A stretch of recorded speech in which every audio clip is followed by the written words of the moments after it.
பரிசுத்த நாமத்திற்கு மகிமை உண்டாவதாக. இந்த பரிசுத்தமான இந்த இரவு நேரத்திலும் கர்த்தருடைய பரிசுத்த பாதத்திலே வந்திருக்கிறதான உங்கள் ஒவ்வொருவரையும் ஆண்டவராகிய இயேசு கிறிஸ்துவின் நாமத்தில் வாழ்த்துகிறேன். ஆண்டவராகிய இயேசு கிறிஸ்து நாமே உங்கள் ஒவ்வொருவரையும் அளவில்லாமல் ஆசீர்வதிப்பாராக. ஹல்லேலூயா, ஹல்லேலூயா, ஹல்லேலூயா. அவரை தேடுகிற பிள்ளைகள், கர்த்தருடைய பரிசுத்த நாமத்தில் நம்பிக்கையா இருக்கிற பிள்ளைகள் எங்கேயும் வெட்கப்பட்டு போதில்லை. கர்த்தர் நம்முடைய வாழ்க்கையிலே, குடும்பங்களிலே, ஆண்டவர் நமக்கு குடும்ப வாழ்விலே தந்த பிள்ளைகளுடைய வாழ்விலே கர்த்தர் பெரிய காரியங்களை செய்வாராக. ஹல்லேலூயா. விசுவாசத்தோடு ஹல்லேலூயா, ஹல்லேலூயா. இந்த இரவு நேரம் உங்களோடு கூட சிந்திக்கும்படியாக தெரிந்து கொண்ட தேவனுடைய வசனம் சங்கீதங்களின் புஸ்தகம் 115வது சங்கீதம் அதன் 12வது வசனத்தை வாசிக்க கேட்கலாம். சங்கீதங்களின் புஸ்தகம் 115வது சங்கீதம் அதன் 12வது வசனத்தை வாசிக்க கேட்கலாம். கர்த்தர் நம்மை நினைத்திருக்கிறார், கர்த்தர் நம்மை நினைத்திருக்கிறார், அவர் ஆசீர்வதிப்பார், அவர் ஆசீர்வதிப்பார், இஸ்ரவேல் குடும்பத்தாரை ஆசீர்வதிப்பார், அவர் ஆரோன் குடும்பத்தாரை ஆசீர்வதிப்பார். வேதவசனம் சொல்கிறது கர்த்தர் நம்மை நினைத்திருக்கிறார், அவர் நம்மை ஆசீர்வதிப்பார். ஹல்லேலூயா. எனக்கு அருமையான தேவனுடைய பிள்ளைகளே, பரிசுத்தமுள்ள தேவனுடைய வசனம் சொல்கிறது கர்த்தர் நம்மை ஆசீர்வதிப்பார், கர்த்தர் நம்மை நினைத்திருக்கிறார், அவர் நம்மை ஆசீர்வதிப்பார்.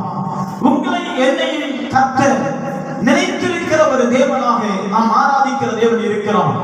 எப்பொழுதும் நம்மை நினைவு கூறுகிற ஒரு தேவனாக கர்த்தர் நம்மை நினைக்கிற ஒரு தேவனாக இருக்கிறார். இரவு வேதவசனம் சொல்கிறது அவர் இரவும் பகலும் உறங்காமலும் தூங்காமலும் நம்மை பாதுகாத்து கொள்கிற ஒரு தேவன் என்று சொல்லி பரிசுத்தமுள்ள தேவனை குறித்து கர்த்தருடைய வசனம் சொல்கிறது. அந்த பரிசுத்தமுள்ள தேவன் இந்த இரவு நமக்கு வாக்கு பண்ணுகிறார். கர்த்தர் நம்மை நினைத்திருக்கிறார், அவர் நம்மை ஆசீர்வதிப்பார். எனக்கு அருமையான தேவனுடைய பிள்ளைகளே, கர்த்தர் நம்மை நினைத்திருக்கிறார் என்பது அது நமக்கு மகிழ்ச்சியை தருகிறது. கர்த்தர் நம்மை நினைத்திருக்கிறார் என்பது அது நமக்கு சந்தோஷத்தை தருகிறது. கர்த்தர் நம்மை நினைத்திருக்கிறார் என்பது அது நமக்கு புது உத்வேகத்தின் நல்லவையை தருகிறது. கர்த்தர் நம்மை நினைத்திருக்கிறார் என்பது அது நம்மை ஆசீர்வதிப்பதற்கு ஏதுவாக இருக்கிறது. ஹல்லேலூயா.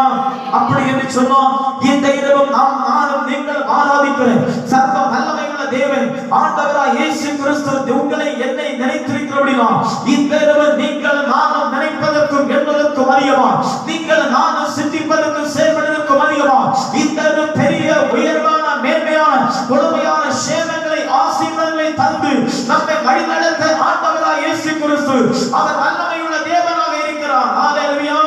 அந்த பரிசுத்தமுள்ள தேவனை குறித்து அந்த பரிசுத்தமுள்ள தேவனுடைய வசனம் சொல்லுது கர்த்தர் நம்மை நினைத்திருக்கிறார், அவர் நம்மை ஆசீர்வதிப்பார். வேதத்தை வாசிக்கும் பொழுது ஆண்டவர் ஆகிய இயேசு கிறிஸ்து நமக்காய் கல்வாரி சிலுவையிலே அடிக்கப்பட்டதான ஒரு சூழ்நிலை வேதத்தை வாசிக்கும் பொழுது அவருடைய வலது பக்கத்திலே ஒரு கல்லன், அந்த இடது பக்கத்திலே ஒரு கல்லன், அந்த இரண்டு கல்லன்களிலே ஒரு கல்லன் இயேசுவிடத்திலே கேட்கிறார், இயேசுவே ஆண்டவரே உம்முடைய ராஜ்யத்திலே வரும்பொழுது நீர் அடியனை நினைத்தருளும் என்று சொல்லி இயேசுவிடத்திலே கேட்டபொழுது ஆண்டவராய் இயேசு கிறிஸ்து அந்த கல்லனை பார்த்து சொன்னார், நீ இன்றைக்கு என்னுடைய கூட வரவேசிருப்பாய். ஹல்லேலூயா. அந்த கல்லனை கர்த்தர் நினைத்தது உண்மை என்று சொன்னார். எனக்கு அருமையான தேவனுடைய பிள்ளைகளே, இரவு பகலும் அந்த சமூகத்தில் வந்து தன் இருதயத்தை ஊற்றுகிறான். இரவு பகலும் பரிசுத்தமுள்ள தேவனை நோக்கி கூப்பிடுகிறான். இரவு பகலும் பரலோகத்தின் தேவனுக்கு ஆராதனை செலுத்தி அவருக்கு துதி பலிகளை நன்றி பலிகளை ஸ்தோத்திர பலிகளை செலுத்தி அவரை ஆராதிக்கிற நம்முடைய ஜனமாகிய நம்மை பரிசுத்தமுள்ள தேவன் நினைத்திருக்கிறபடியா இந்த இரவு உங்களையும் என்னையும் ஆசீர்வதிக்க உங்களுடைய குடும்பத்தை என்னுடைய குடும்பத்தை மேம்படுத்த இயேசு கிறிஸ்து வல்லமையுள்ள தேவனாய் இருக்கிறார். ஹல்லேலூயா. வேதவசனம் சொல்கிறது கர்த்தர் நம்மை நினைத்திருக்கிறார், அவர் நம்மை ஆசீர்வதிப்பார். வேதத்தை வாசிக்கும் பொழுது அன்றைக்கு ஆபிரகாமை கர்த்தர் கேட்டு பாருங்கள், ஆபிரகாமை கர்த்தர் நினைத்தருளினார். ஆபிரகாமை கர்த்தர் நினைத்தருளின பொழுது வேதவசனம் ஆபிரகாமை குறித்து சொல்கிறது. ஆபிரகாமுடைய குடும்பம் எப்படிப்பட்ட குடும்பம்? ஆபிரகாமுடைய தகப்பனுடைய பெயர் தேராகு. இப்பொழுது தேராகுடைய வேலை என்ன? விக்கிரகங்களை உருவாக்கி அந்த விக்கிரகத்தை விற்று அதன் மூலமாய் தங்கள் குடும்பத்தை நடத்தின ஒரு மனிதன் தான் ஆபிரகாமின் தகப்பனாகிய தேராகுடைய குடும்பம். இப்போது கர்த்தர் அந்த குடும்பத்திலிருந்து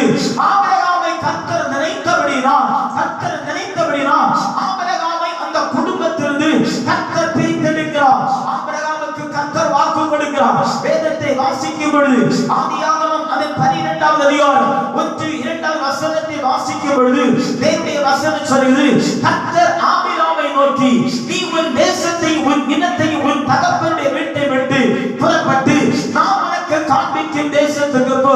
நான் உன்னை பெரிய ஜாதியாக்கி உன்னை ஆசீர்வதித்து உன் பேரை பெருமைப்படுத்துவேன், நீ ஆசீர்வாதமாய் இருப்பாய் என்று சொல்லி கர்த்தர் ஆபிரகாமுக்கு சொல்லுகிறார். கர்த்தர் ஆபிரகாமுக்கு வாக்கு பண்ணுகிறார். எனக்கு அருமையான தேவ பிள்ளையே, வேதவசனம் சொல்லு, அவனுடைய ஆபிரகாமுக்கு கர்த்தர் சொல்கிறார், நான் உன்னை பெரிய ஜாதியாக்குவேன், உன்னை ஆசீர்வதிப்பேன், உன் பேரை பெருமைப்படுத்துவேன், நீ ஆசீர்வாதமாய் இருப்பாய் என்று சொல்லி கர்த்தர் ஆபிரகாமுக்கு வாக்கு கொடுக்கிறார். இப்பொழுது அந்த ஆபிரகாம் கர்த்தருடைய வார்த்தைக்கு கீழ்ப்படிந்தவராக தன் தகப்பனாகிய வீட்டை விட்டு தேசத்தை விட்டு அவன் புறப்படுகிறான். வேதவசனம் சொல்லுகிறது, அவன் புறப்படும் பொழுது தன் கால் பாதத்தை வைக்க ஒரு அடி நிலம் சொந்தம், ஒரு அடி நிலம் கூட இல்லாமல் இருந்த சூழ்நிலையில் வேதவசனம் அவனை குறித்து சொல்லுகிறது.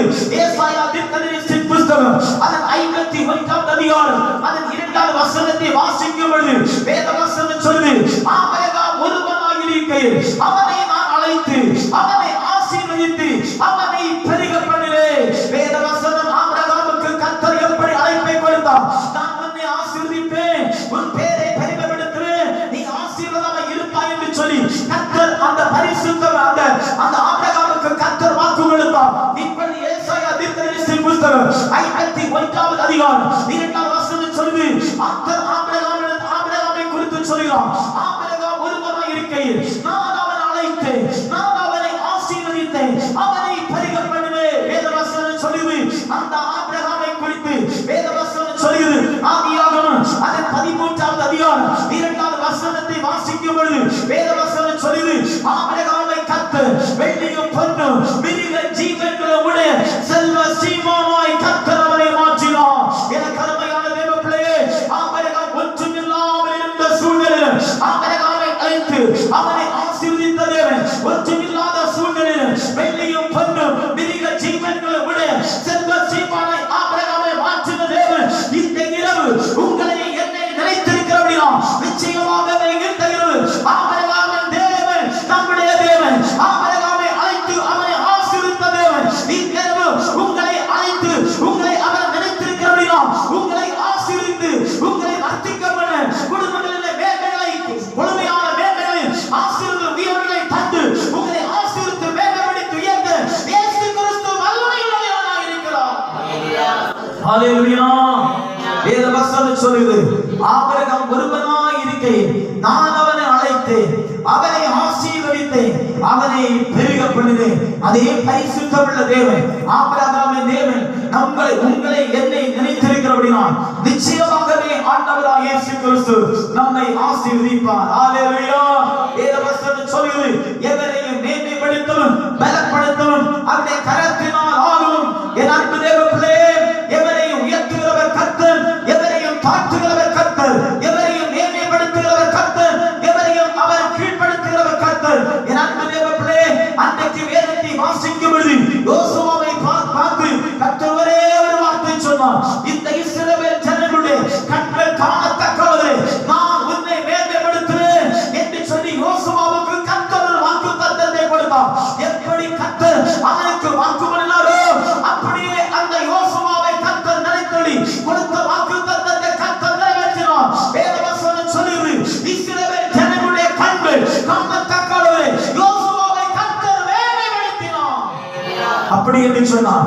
இந்த இரவந்த பரிசுத்தமுள்ள தேவன் உங்களை என்னை நம்மை நினைத்திருக்கிறபடினால் நிச்சயமாகவே கர்த்தர் நம்மை ஆசீர்வதிப்பார். அதைத்தான் வேதவசனம் சொல்லுகிறது, கர்த்தர் நம்மை நினைத்திருக்கிறார், அவர் நம்மை ஆசீர்வதிப்பார். என கருமையான தேவனுடைய பிள்ளைகளே, வேதத்தை வாசிக்கும் பொழுது யார் யாரையெல்லாம் கர்த்தர் நினைத்தார், அவர்கள் எப்படிப்பட்ட ஆசீர்வாதங்களை சுதந்தரித்துக் கொண்டார்கள்.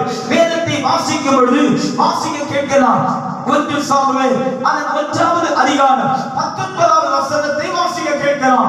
1 சாமுவேல் அதன் 1வது அதிகாரம் 19வது வசனத்தை வாசிக்கும்படி அன்பாய் கேட்டுக்கொள்கிறேன். அவர்கள் அதிகாலையில் எழுந்து கர்த்தரை பணிந்து கொண்டு ராமாவில் இருக்கிற தங்கள் வீட்டுக்கு திரும்பி போனார்கள். எல்கானா தன் மனைவி எல்கானா தன் மனைவியாகிய அன்னாளை அறிந்தான். கர்த்தர் அவளை நினைத்திருக்கிறார். வேதவசனம் சொல்லுது, இந்த இடத்திலே அன்னாளாகிய எல்கானாவுடைய மனைவியாகிய அன்னாளை கர்த்தர் நினைத்திருக்கிறார். ஹalleluya. இந்த அன்னாளுடைய வாழ்க்கையிலே ஏனையா இந்த அன்னாள் அவளை நினைத்திரு கர்த்தர் நினைத்திருக்கிறார். வேதவசனம் அன்னாளை குறித்து சொல்லுது, அன்னாளுக்கு குழந்தை செல்வம் இல்லாத ஒரு துக்கம், அன்னாளுக்கு குழந்தை செல்வம் இல்லாத ஒரு போராட்டம், அன்னாளுக்கு குழந்தை செல்வம் இல்லாத ஒரு போராட்டம், ஒரு நிந்தை அவளுடைய வாழ்க்கையில் இருந்து வேதவசனம் சொல்லுது. அன்னாளுடைய சக்கரத்தியாகிய பெனினா இந்த அன்னாளை மனமடிவாக்குவார். இப்பொழுது அன்னாள் சாப்பிடாமல் அவள் மிகவும் அழுது கொண்டே இருப்பாள். இப்பொழுது அன்னாளுடைய புருஷனாகிய எல்கானா அன்னாளை பார்த்து சொல்லுகிறான், அன்னாளே நீ ஏன் அழுகிறாய், ஏன் சஞ்சலப்படுகிறாய், ஏன் நீ சாப்பிடாதிருக்கிறாய், ஏன் சஞ்சலப்படுகிறாய், 10 குமாரரை பார்க்கிறேன், நான் உனக்கு அதிகமல்லவா என்று சொல்லி அநேக விதமான ஆதரவான வார்த்தைகளை அன்னாளுக்கு சொல்லி அன்னாள் ஆதரவில்லை. ஏனெனில் அன்னாளுக்குள் குழந்தை செல்வம் இல்லாத அந்த பாதிப்பு அன்னாளுக்கு தானே தெரியும். எனக்கு அருமையான தேவர்களே, இந்த உலக வாழ்க்கையிலே ஒரு வாலிப தம்பிக்கு ஒரு வாலிப தங்கச்சிக்கு திருமணமாகி 1 மாதங்கள் 5 மாதங்கள் 10 மாதங்கள் 1 வருடம் மிச்சி போனான். 2 வருடங்கள் அவருடைய குடும்ப வாழ்விலே குழந்தை செல்வம் இல்லை என்று சொன்னான். இந்த உலகமே ஒரு பட்ட பெயரை அவர்களுக்கு வைத்துள்ளது. அப்படி என்று சொன்னான், இந்த அன்னாள் எவ்வளவு தன் இதயத்திலே வேதனை அடைந்திருந்திருப்பார், இந்த அன்னாள் எவ்வளவு தன் இதயத்திலே துக்கத்தை சுமந்திருந்திருப்பார், இந்த அன்னாள் தன் இதயத்திலே எவ்வளவு மனம் குமுறி இருப்பார். இந்த அன்னாளை பார்த்து எல்கானா சொல்கிறான், அன்னாளே நீ ஏன் சாப்பிடாதிருக்கிறாய், ஏன் சஞ்சலப்படுகிறாய், 10 குமாரரை பார்க்கிறேன், நான் உனக்கு அதிகமல்லவா என்று சொல்லி அநேக விதமான ஆதரவான வார்த்தைகளை அன்னாளுக்கு சொல்லியும் அன்னாள் ஆதரவில்லை.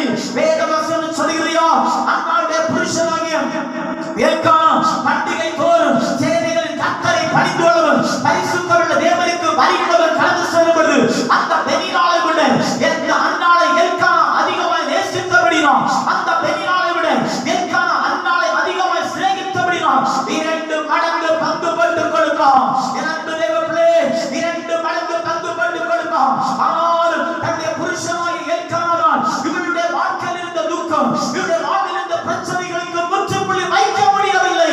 எனக்கு அருமையான தேவர்களே, இப்பொழுது அன்னாள் அறிந்து கொண்டார், என்னுடைய புருஷனாகிய எல்கானா எனக்குள் இருக்கிறதான இந்த துக்கத்தை மாற்ற முடியாது, என்னுடைய புருஷனாகிய எல்கானா எனக்குள் இருக்கிறதான இந்த துயரத்தை மாற்ற முடியாது, என்னுடைய புருஷனாகிய எல்கானா என்னுடைய வாழ்க்கையில் இருக்கிறதான இந்த பிரச்சனைக்கு முற்றுப்புள்ளி வைக்க முடியாது என்று சொல்லி அன்னாள் திட்டமாய் தெளிவாய் அறிந்தவளார் தேவ சமூகத்தில் வந்தார். அவள் எப்படியே தேவ சமூகத்தில் வந்தார். வேதத்தை வாசிக்கும் பொழுது 1 சாமுவேல் அவன் 1வது அதிகாரம் அதன் 10-11வது வசனத்தை வாசிக்கும் பொழுது